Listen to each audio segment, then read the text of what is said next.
Good morning all of you.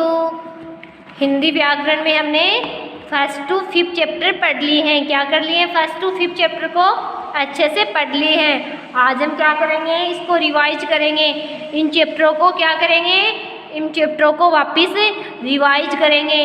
Okay, तो आज हम इन चैप्टरों का रिवीजन करते हैं। क्या करते हैं? इन चैप्टरों का रिवीजन करते हैं। तो सबसे पहले हम फर्स्ट चैप्टर के बारे में देखते हैं। तो सबसे पहले हम किसके बारे में देखते हैं? सबसे पहले हम फर्स्ट चैप्टर के बारे में देखते हैं। किसके बारे में देखते हैं? फर्स्ट चैप्टर के बारे में। तो फर्स्ट चैप्टर क्या है? फर्स्ट चैप्टर है भाषा और व्याकरण। क्या है फर्स्ट चैप्टर? भाषा और व्याकरण। तो भाषा और व्याकरण के बारे में हमने क्या पढ़ा था? भाषा और व्याकरण के बारे में हमने क्या पढ़ा था? इसका हम क्या कर रहे हैं? इसका हम रिवीजन कर रहे हैं, इसको हम रिवाइज कर रहे हैं। क्या कर रहे हैं कि भाषा और व्याकरण के बारे में हमने क्या पढ़ा था। जिसको अच्छे से ये लर्न नहीं हुआ है उसको अच्छे से इसको वापस देखना है। क्या करना है? उसको रिवाइज करना है, उसका रिवीजन करना है। ओके, तो हमने भाषा और व्याकरण के बारे में क्या पढ़ा था? भाषा के बारे में हमने क्या पढ़ा था? भाषा के बारे में हमने पढ़ा था कि भाषा ऐसा साधन है, भाषा ऐसा साधन है जिसके द्वारा हम अपने मन के भावों को दूसरों को बताते हैं। क्या करते हैं? अपने मन के भावों को दूसरों को बताते हैं तथा दूसरों के भावों को हमें खुद समझते हैं, हमें स्वयं समझते हैं। भाषा ऐसा साधन है जिसके द्वारा हम अपने मन के भावों को तो दूसरों को बताते हैं तथा दूसरों के मन के भावों को क्या करते हैं? हमें खुद समझते हैं। क्या करते हैं? हमें खुद समझते हैं। तो भाषा क्या होती है? भाषा ऐसा साधन है जिसके द्वारा हम अपने मन की बातों को दूसरों को बताते हैं, मन के भावों को दूसरों को बताते हैं तथा दूसरों के भावों को हम खुद समझते हैं। क्या करते हैं? हमें खुद समझते हैं। ओके, तो भाषा के बारे में आप क्या समझे? भाषा क्या होती है? भाषा ऐसा साधन होती है जिसके द्वारा हम अपने मन की बातों को दूसरों को समझाते हैं तथा दूसरों के मन की बातों को हमें खुद समझते हैं। किसके द्वारा समझते हैं? भाषा के द्वारा समझते हैं। ओके ओके, और अगर भाषा नहीं होती तो क्या होता? भाषा नहीं होती तो हम दूसरों के मन के भावों को नहीं समझ पाते। क्या नहीं कर पाते? नहीं समझ पाते। अगर हम अपनी मन की बात दूसरों को बताते हैं तो किसके द्वारा बताते हैं? भाषा के द्वारा बताते हैं। किसके द्वारा? भाषा के द्वारा। और बाद में हमने क्या पढ़े थे? बाद में हमने पढ़े थे भाषा के रूप। क्या पढ़े थे? भाषा के रूप। आपको भाषा का प्रयोग करते समय कुछ रूपों की आवश्यकता होती है। इन्हीं भाषा के रूप या साधन कहते हैं। जब हमें भाषा का प्रयोग करते हैं तो हमें किसकी आवश्यकता होती है? इसके रूपों की, साधनों की आवश्यकता होती है। तो भाषा के कितने रूप बताए गए हैं? भाषा के 3 रूप बताए गए हैं। कितने रूप बताए गए हैं? 3 रूप बताए गए हैं। बोलना, जिसको हम बोलते हैं मौखिक भाषा। लिखना, जिसको हम बोलते हैं लिखित भाषा। संकेत करना, जिसको हम बोलते हैं सांकेतिक भाषा। क्या बोलते हैं? सांकेतिक भाषा। तो मौखिक भाषा में हम कैसे समझते हैं? हमारे मुख से बोलने पर क्या होती है? ध्वनि उत्पन्न होती है। बोलकर हम परस्पर भाषा का आदान प्रदान करते हैं। क्या करते हैं? आदान प्रदान करते हैं। अगर हम बोलकर दूसरों को समझाते हैं तो वो क्या है? मौखिक भाषा है। क्या है? क्या है? मौखिक भाषा है। मौखिक भाषा के द्वारा हमें अपनी बातों को दूसरों को बोलकर समझा पाते हैं। क्या कर पाते हैं? बोलकर समझा पाते हैं।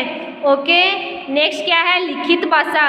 लिखित भाषा में क्या होता है? लिखित भाषा के द्वारा हम अपनी बातों को लिखकर लिखकर दूसरों के सामने प्रकट करते हैं तथा दूसरों की बातों को हम लिखकर ही समझते हैं। लिखित भाषा का आदान प्रदान करना क्या है? लिखित भाषा का निर्माण है।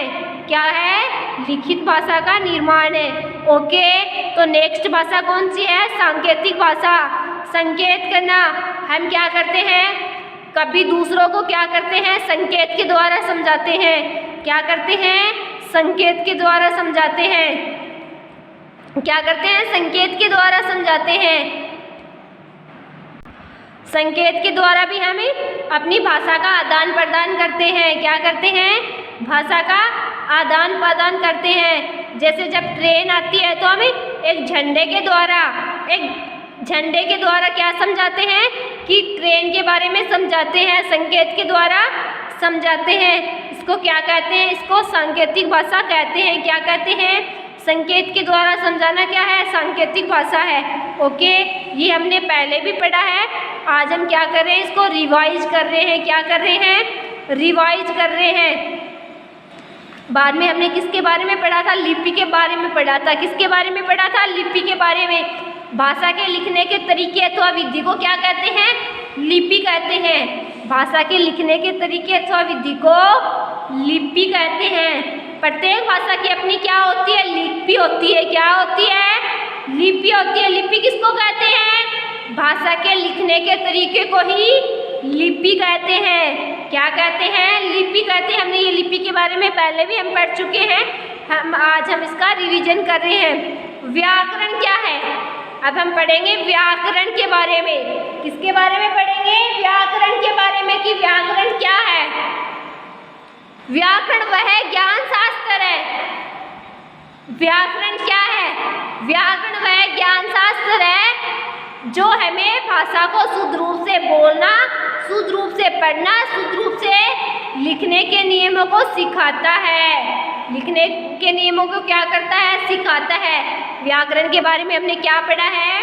व्याकरण जिस विधा से हम शुद्ध बोलना, लिखना अथवा पढ़ना सीखते हैं उसको क्या कहते हैं? उसको व्याकरण कहते हैं। ओके, तो आपको क्या करना है? आज चैप्टर फर्स्ट को अच्छे से पढ़ना है, इसको रिवाइज करना है और इसके क्वेश्चन आंसर को क्या करोगे? इसके क्वेश्चन आंसर आप अच्छे से लर्न करोगे। क्या करोगे? लर्न करोगे। क्या करोगे? इसके क्वेश्चन आंसर को अच्छे से लर्न करोगे। ओके, और इसके बाद में हमने क्या पढ़ा था? इसके बाद में हमने सेकंड चैप्टर पढ़ा था। क्या पढ़ा था? सेकंड चैप्टर पढ़ा था, जिसका क्या नेम है? जिसका नेम है वर्ण। क्या नेम है? वर्ण। क्या नेम है? वर्ण। से हम किसके बारे में पढ़ रहे हैं? हम वर्ण के बारे में पढ़ रहे हैं। किसके बारे में? वर्ण के बारे में। इसके बारे में हम पहले भी पढ़ चुके हैं। आज हम इसका रिवाइज कर रहे हैं, इसका रिवीजन कर रहे हैं। ओके, तो क्या है? वर्ण क्या होता है? वर्ण क्या होता है? मुख से निकली प्रत्येक ध्वनि को लिखने के लिए प्रयोग किए गए चिन्ह वर्ण या अक्षर कहलाते हैं। प्रत्येक चिन्ह वर्ण या अक्षर कहलाते हैं। क्या कहलाते हैं? वर्ण या अक्षर। ओके, वर्ण क्या होती है? भाषा की सबसे छोटी इकाई होती है। भाषा की सबसे छोटी इकाई होती है। क्या होती है? इकाई होती है। और वर्णों से क्या बनते हैं? वर्ण से शब्द बनते हैं। क्या बनते हैं? शब्द बनते हैं। मुख से निकली प्रत्येक ध्वनि को लिखने के लिए प्रयोग किए गए चिन्ह वर्ण या अक्षर कहलाते हैं। ओके, ऊपर दिए गए चित्रों के नीचे 3 शब्द दिए गए हैं। इन शब्दों को बोलकर पढ़ते समय आप ध्वनि का प्रयोग करते हो। लिखने के लिए देवनागरी लिपि का प्रयोग करते हैं। पहला शब्द 4 ध्वनियां न, ए, ल, ए। दूसरा शब्द 6 ध्वनियां मैं, ए, टे, रे। तथा तीसरा शब्द 8 ध्वनियां से, ले, जे, मैं के योग से बना है। इन ध्वनियों को इससे छोटे खंड नहीं किए जा सकते। व्याकरण में इन्हीं को क्या कहते हैं? वर्ण कहते हैं। तो हमने किसके बारे में पढ़ा? इसके बारे में हम पहले भी पढ़ चुके हैं। वर्ण के बारे में आज हम इनको रिवाइज कर रहे हैं। और वर्णमाला क्या होती है? वर्णमाला क्या होती है? किसके बारे में वर्णों के समूह को हम क्या कहते हैं? वर्णमाला कहते हैं। क्या कहते हैं? वर्णों के समूह को वर्णमाला कहते हैं। तो हम पहले भी पढ़ चुके हैं कि वर्णमाला, वर्णों के समूह को वर्णमाला कहते हैं। और वर्णों के प्रकार हमने कितने पढ़े थे? वर्णों के प्रकार हमने 2 पढ़े थे, स्वर और व्यंजन। स्वर और व्यंजन।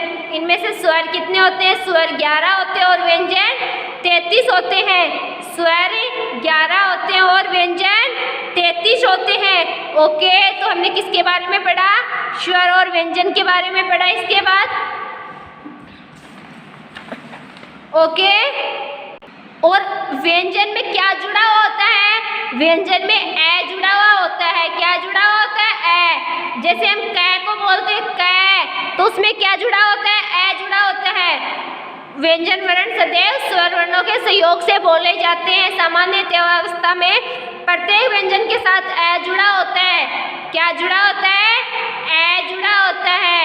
ओके, जब व्यंजन को उसके शुद्ध रूप में अर्थात ए स्वर के बिना लिखा जाता है तो उसके नीचे एक छोटा सा तिरछा चिन्ह लगा होता है। उस चिन्ह को क्या कहते हैं? हमें हलंत कहते हैं। ये क्या है? ये हलंत है। क्या है? हलंत है।